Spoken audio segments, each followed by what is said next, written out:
Excuse me? Sorry, excuse me? Hi. Sorry, I didn't mean to bother you. But I just wanted to make sure you're okay. You're shaking. I just noticed that during takeoff, grabbing the armrest and sort of quite scared. I just wanted to make sure you're okay. Just scared of flying? That's okay, I understand. I can help to calm you down if you'd like. I'm a pilot. I can tell you all about the aircraft to calm your nerves if you'd like. Sounds great.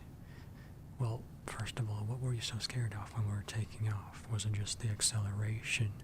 The fact that we were so high up? What was it? Is it more like, it's more like, okay. Well, a lot of people watch these air crash investigation videos before the flight. Don't do that to yourself. Don't watch air crash videos before the flight. That's the worst thing you can do. Right now I need you to close your eyes and picture the whole aircraft, the whole airplane that we're all sitting in. And this is where we're going to be for the next couple of hours. This is a long haul flight.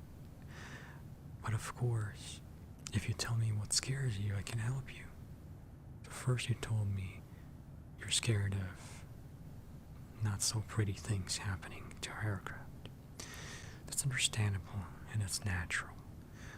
I know you've probably heard this before, but flying is exponentially safer than even driving.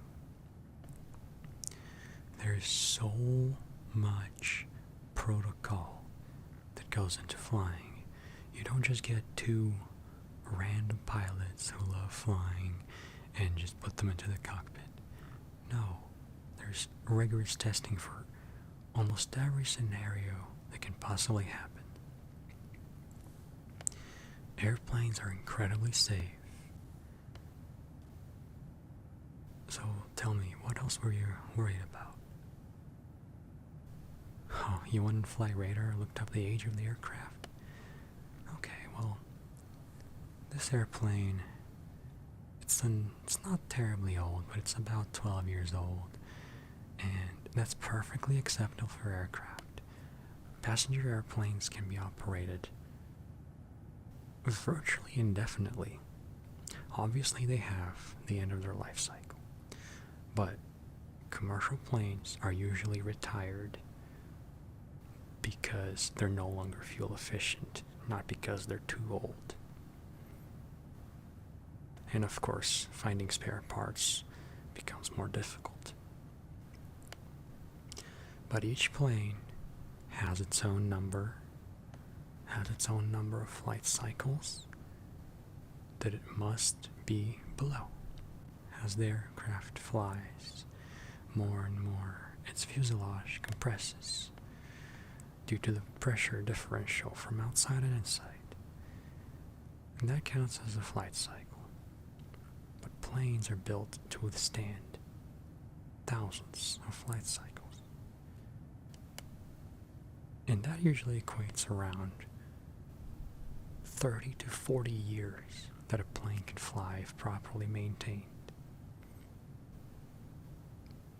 Most airlines, US, Europe, Asia, most large airlines have a code to follow. Maintenance and safety, always first priority. Now tell me, what else scares you about flying? Is it the turbulence? Yeah, I knew you'd say turbulence at some point. Well, they're like rough patches of air. No air is 100% smooth. Each aircraft is going to run into rough patches of air. It's like if you were on a ship and there were waves of any size you will encounter, and you will feel them depending on their size. Well, it's similar with air travel. Air is going to have patches here and there. Can be varying strength. If it's particularly bad, the pilots will not fly into that area. Now, there's no magic radar that can detect turbulence, but there's so many flights in the air right now that pilots usually report it to other pilots. Hey, this area has rough, quite a bit rough.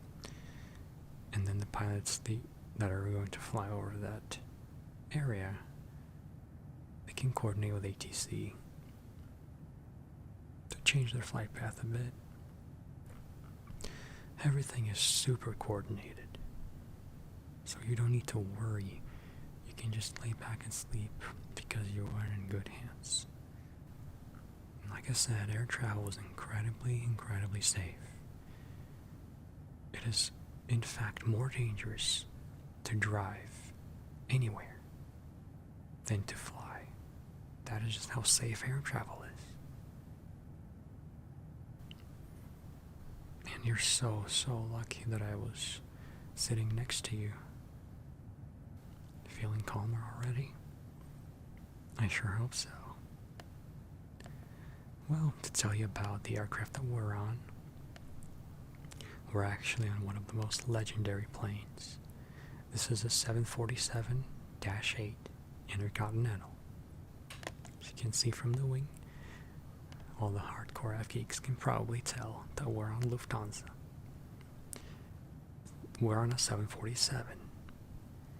It is a legend of a plane. It's pretty much built like a tank. No, it's not the one you've seen on the news. That was the 737.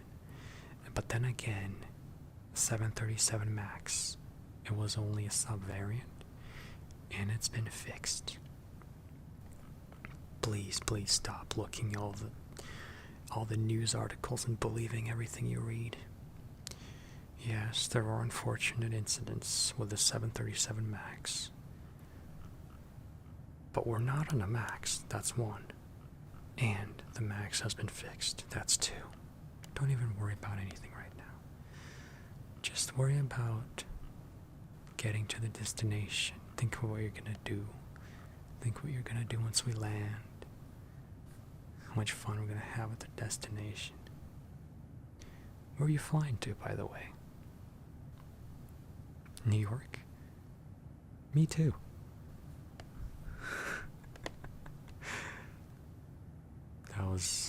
That was a joke, kind of. Get it? Because we're both on the same plane. That's why I'm a pilot and not a comedian. But anyways, I sure hope you're feeling calmer now. Again, remember, air travel is safe. It can be scary, but once you know all the details that go into it, it can be relaxing. We're floating above all these people.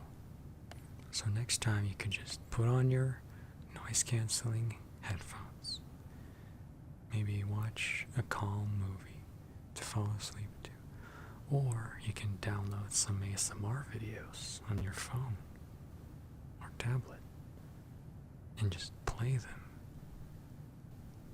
And you can fall asleep and the flight will fly by, quite literally.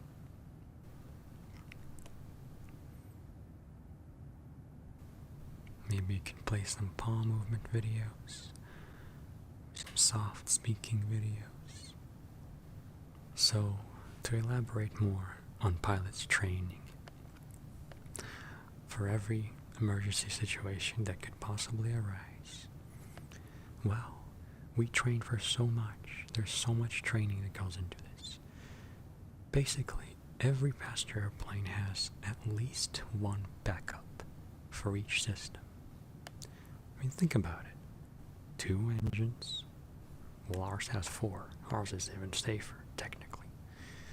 But most planes have 2. If one fails, there's the other one. Now, I'm an Airbus pilot, not a Boeing, but I can speak for Airbuses. They have multiple hydraulic systems. So if one fails, there's another one.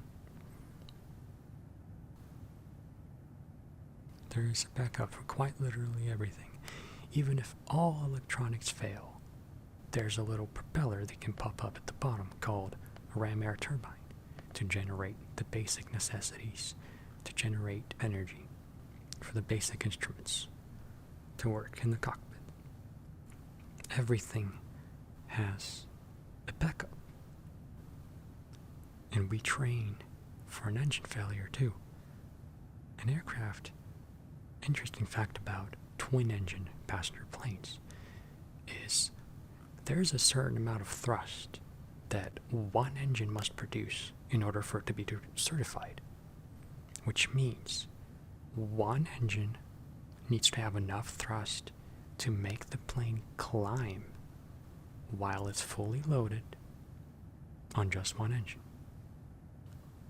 This is why every twin engine plane is technically overpowered. That's because with both engines it has so much thrust that it doesn't need it. There's excess thrust. So most takeoffs have reduced thrust just because it just doesn't need that much thrust. But when it does need it is in emergency situations, which is already incredibly rare to arise. But yes, planes can fly on just one engine. Or if it has 4, it can fly on 3. Maybe even 2. But then again, planes with 4 engines are safe, and 2 engines are also safe. That's how safe jet engines are. We're at a point in time where having 4 engines is not necessarily that much of an advantage anymore. So now that you know all this, now that I gave you all this knowledge, you can sleep safely. Hopefully you've calmed down, and hopefully you can enjoy flying just as much as I do. Good night.